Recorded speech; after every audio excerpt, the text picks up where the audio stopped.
Уважаеми госпожи, скъпи гости, добре сте дошли.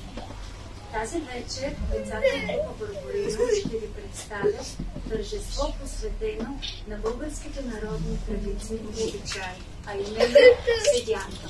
Ще се върнем назад във времето, когато хората вече са се събирали да работят рамо до рамо заедно, да се смеят, да пеят, да се трудят заедно, да пазят българските традиции и обичаи заедно. Именно тази вечер ние ще ви присъздадем тази седянка и това приятно настроение и атмосфера. Децата положиха много усилие, много труд, много старание и за това сега ви пожелаваме да се насладите на това приятно изживяване на нашите артисти. Приятно гледане! Ами, първо трябва да обжетаме деца, защото скоро ще ни дойдат гости. Знаете ли това? Ти, моля ти се, стани, Ники, да преместиш това от тук. Ивонки, вземи възглавничката и дай да я прибера. Кой да стане? Ела, Ванески, там има една тиква. Благодаря ти. Ей, там я служи тиквата. Тук, вижте, как ще ни заварят гостите. Страни, или съм не си ужафа, заповядане, внимателно го служи. Я да видим какво ще сложи. Я да видим, ще нас. Браво. Хайде да сложиш тук.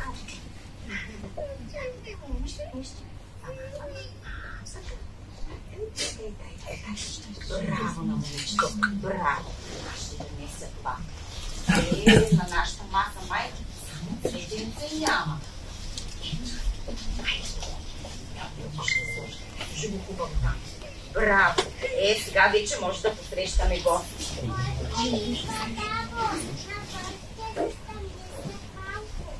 Ами, навън ще се стъмни, но при нас ще стане весело, защото при нас ще има седянка.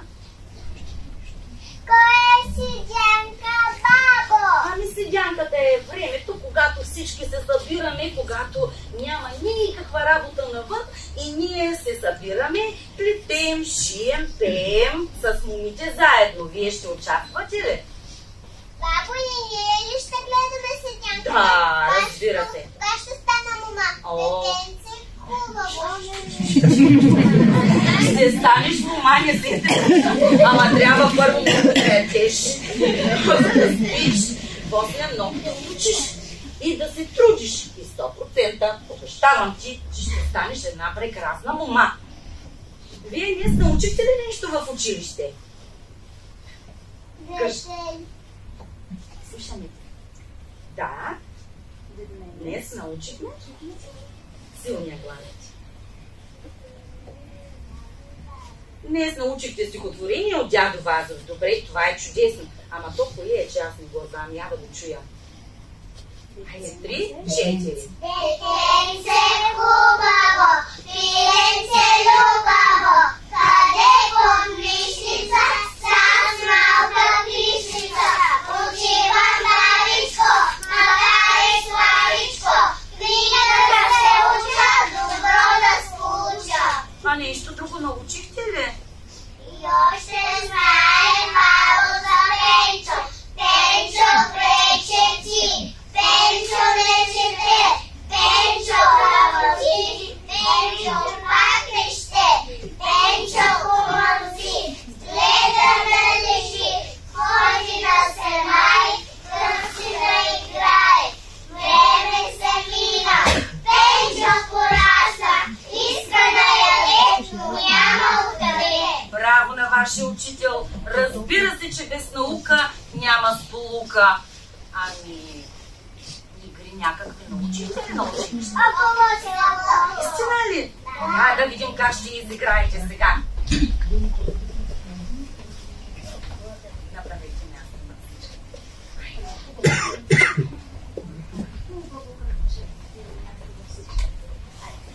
Около селото, около селото, около селото ми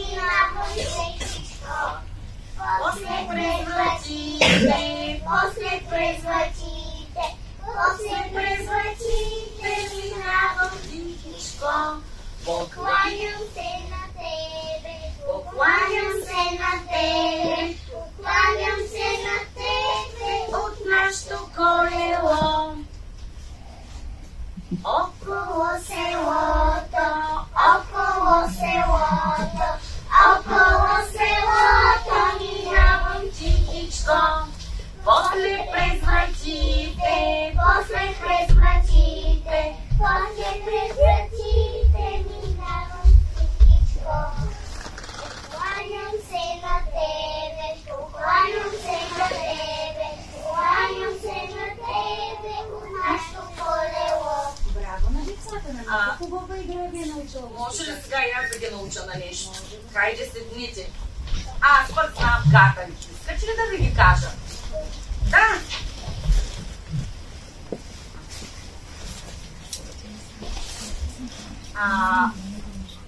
Едно огнище целия свят грее. Много беше лесно това. Сега по-трудно може ли? Добре. По-ниско от кокошка, а пък по-високо от човека. Много знае тия мои внучета. Ами, гладко, бяло, без дупка, стените му черупка.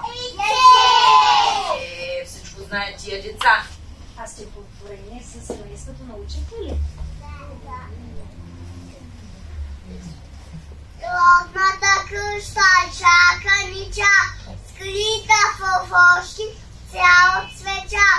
Бърът ни грее, всичко блести, светли прозорци, бели стени. Мама се труди, тук отдори, радостно вкъщи, всичко лети. Татко се връща, усмихнат от път, колко си хубав ми опашникът.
Празни ръце на седянка Линда.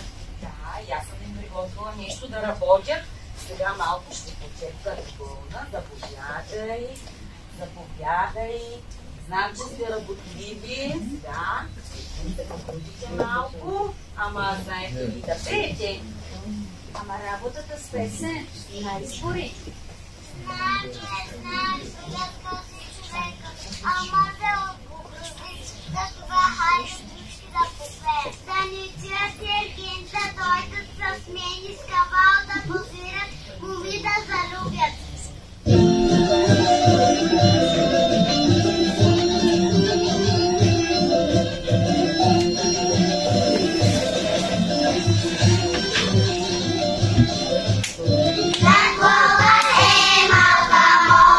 Малка мома, седенчица.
Amen.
Ергени, момци за чудо и приказ, песни като запеем, листа да треперят, мегалал като свирам, гората се смълчава. Хора като заиграем земята на неб, вода си, като сучим ми да разпиваме, водата им напиваме. Влезте, седнете, стоплете се, има място за всички. Съседки, добре си ми дошла на гости. Какво те води насам? Дойдох за една малка лъжичка сол. Хубаво се направила. Че да. Тук е много хубаво и топличко. Може ли да остане и да седна до камината на топло? Седни, съседки. Благодаря, Седни на топличко. благодаря. Да не, че момичета да направи място на Леля Ани, да се стопли и тя. Браво!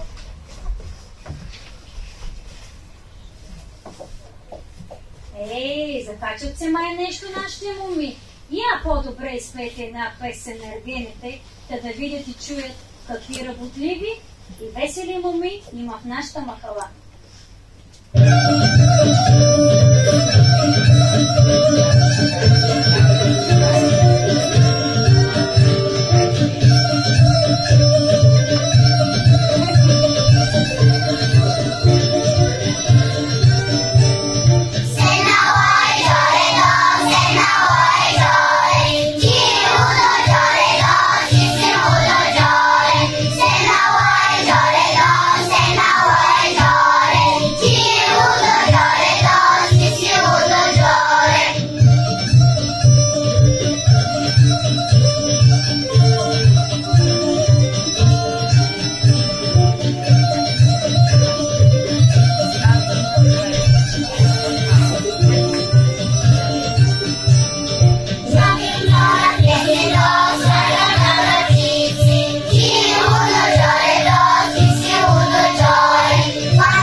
Знаете ли историята за неволята? Само, като отидохме в гората и надяхме дърва и ги сложихме в къщата. Пренахме обувки. Преди да тръгнем, кожицата се щупи. Свикахме на гората. Да дойде да ни поправи колата. Ама тя ни дойде. Попретнахме ръкава и тримата. Свалихме дървата. Правихме кръвцата и потенкихме. За малко да изпуснем зиганка. Бабо, няма да вършим повече на море. Да се не си свършим. Правилно сте постъпили, децата. Ергени, правилно сте постъпили. Има една такава мъдра приказка, който помогни се сам, да ти помогне и гости. Свободна дружина, планина повдига. Като сте такава свободна дружина, едно хоро можете ли да ни изкараете?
Смейте се. Много хубаво танцувате. Тук днес ще стане нещо май специално.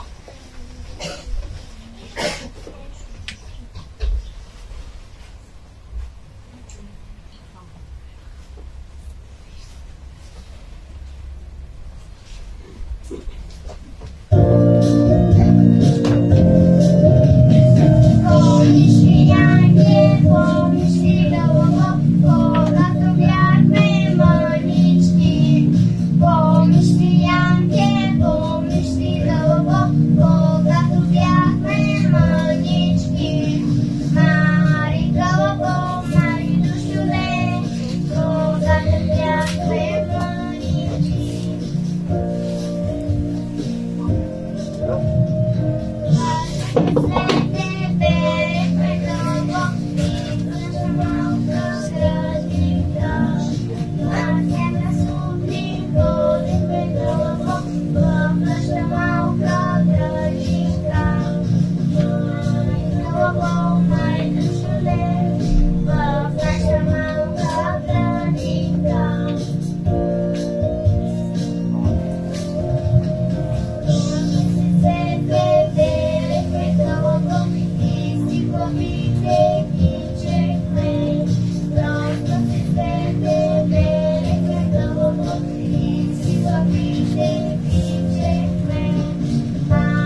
талантливи деца, справихте се страхотно. Вие сте едни истински артисти.